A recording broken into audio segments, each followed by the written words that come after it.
எல்லோருக்கும்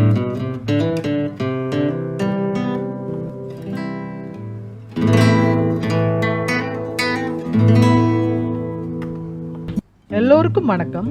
இன்னைக்கு நாம பண்ண போகிறது ஒரு அசைவத்தை வெல்லும் ஒரு சைவ டிஷ் பண்ண போறோம். அதோட டேஸ்ட் நீங்க நம்ப முடியாத டேஸ்ட்ல இருக்காது.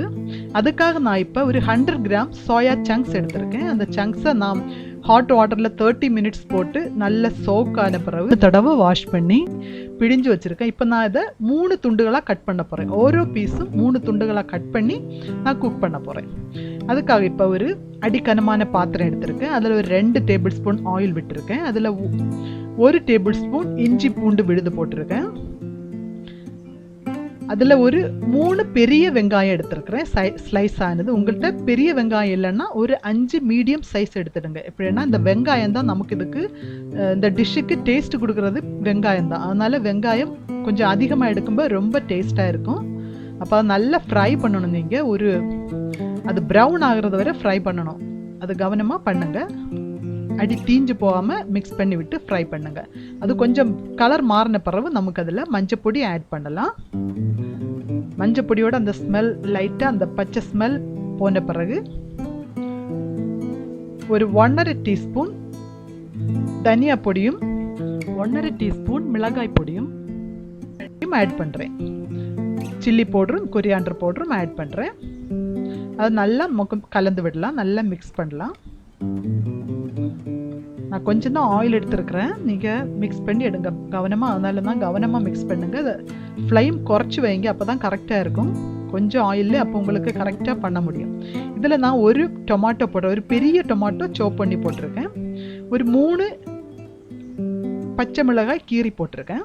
கீரி 2ஆக கட் பண்ணி போட்டிருக்கேன். அதை நல்லா மிக்ஸ் பண்ணி அது ஸ்மாஷ் ஆகிறது வரை மிக்ஸ் பண்ணணும். நீங்கள் அதை அடைச்சி திறந்து அப்படி மிக்ஸ் பண்ணியாச்சுன்னா உங்களுக்கு கொஞ்சம் ஆயிலே மிக்ஸ் பண்ண முடியும். நான் இப்போ ஆயில் எக்ஸ்ட்ரா எடுக்கலை, கொஞ்சம் ஆயிலே நான் மிக்ஸ் பண்ணுறேன். எப்படின்னா அடைச்சி வச்சு திறந்து அப்படி மிக்ஸ் பண்ணியாச்சுன்னா உங்களுக்கு கொஞ்சம் ஆயிலே கரெக்டாக இருக்கும். அது நல்லா ஸ்மாஷ் ஆன பிறகு நமக்கு குக் பண்ணி வச்சுருக்கிற சோயா சங்க்ஸ் போடுறேன். நான் அந்த கட் பண்ண சோயா சங்க்ஸில் கொஞ்சம் உப்பும் கொஞ்சம் மஞ்சளும் 1/4 டீஸ்பூன் மிளகாய் பொடியும் சில்லி பவுடரும் போட்டிருக்கேன். 1/4 கப்பு தண்ணி ஊற்றி ஒரு விசில் வச்சுருந்தேன்னா, ஒரு விசில் தான், கூடுதல் வைக்கல, ஒரு விசில் மட்டும் வச்சு குக் பண்ணி எடுத்திருக்கேன்.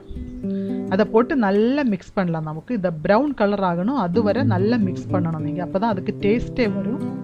இதில் 1/2 டீஸ்பூன் பெப்பர் பவுடர் போட்டிருக்கேன். 1/2 டீஸ்பூன் கரம் மசாலா பொடி போடுறேன். போட்டு நல்லா மிக்ஸ் பண்ணலாம். அதாவது இந்த சோயாவோட கலர் ப்ரௌன் ஆகணும், அப்போ தான் டேஸ்ட்டே வரும் நமக்கு. அதனால் நல்லா மிக்ஸ் பண்ணுங்க, ப்ரௌன் ஆகிறத மிக்ஸ் பண்ணுங்க. இப்போ நான் ஆக்சுவலி வீட்டில் chilli soya, soya Manchurian, soya கறி எல்லாம் பண்ணுறது உண்டு. ஆனால் எல்லாருக்கும் இந்த சோயா ட்ரை ரோஸ்ட் தான் எல்லாருக்கும் ரொம்ப பிடிக்கும். அவ்வளவுக்கு டேஸ்ட் இது. நீங்கள் டேஸ்ட் பண்ணி நீங்கள் நம்ப முடியாத அளவு டேஸ்ட்டாக இருக்கும், அவ்வளோ டேஸ்ட்டாக இருக்கும்.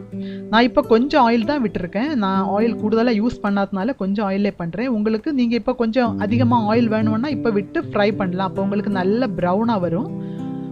ஆயில் கொஞ்சம் கூடுதல் விட்டு ப்ரௌன் பண்ணியாச்சுன்னா, இது ஃப்ரை பண்ணியாச்சுன்னா டேஸ்ட்டு கூடும். அதனால் நீங்கள் வேணுமென்னா கொஞ்சம் ஆயில் விட்டுடுங்க, அல்லது இப்படியே பண்ணலாம். உங்களுக்கு ஆயில் அதிகமாக எடுக்கிறது அன்ஹெல்தின்னு தெரியும், அதனால் கொஞ்சம் ஆயிலாக விடுங்க.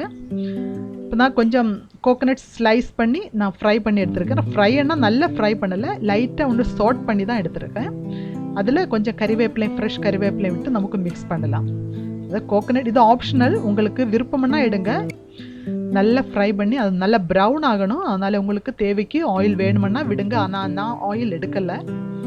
அது பாத்திரம் நல்ல அடிக்கனமான பாத்திரம்னா உங்களுக்கு ஈஸியாகவே நல்லா பண்ண முடியும். அதில் இப்போ ஒரு கேப்சிகம் நான் ஒரு 1/2 கேப்சிகம் போட்டிருக்கேன். அது ஆப்ஷனல் தான், உங்களுக்கு தேவையான கேப்சிகம் போடுங்க. நான் கேப்சிகமும் ஸ்ப்ரிங் ஆனியனும் கொரியாண்டர் லீஃபும் போட்டு எடுத்திருக்கேன். அதை நல்லா ப்ரௌன் ஆக்கி நல்லா ஃப்ரை பண்ணி எடுங்க. இதோட டேஸ்ட்டு ரொம்ப டேஸ்ட்டு. எல்லோரும் ட்ரை பண்ணுங்கள், ஷேர் பண்ணுங்கள், சப்ஸ்கிரைப் பண்ணுங்கள்.